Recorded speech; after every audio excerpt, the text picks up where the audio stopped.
You ask Tiger to solve. This deals with linear equations with one unknown. The final result is d equals 14. Let's solve it step by step. Simplify the expression. Expand the parentheses. Simplify the arithmetic. Group all constants on the right side of the equation. Subtract 51 from both sides. Simplify the arithmetic.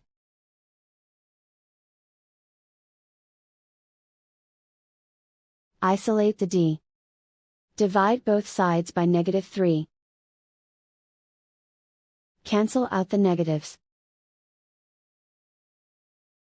Simplify the fraction. Cancel out the negatives. Find the greatest common factor of the numerator and denominator. Factor out and cancel the greatest common factor. And so the final result is d equals 14.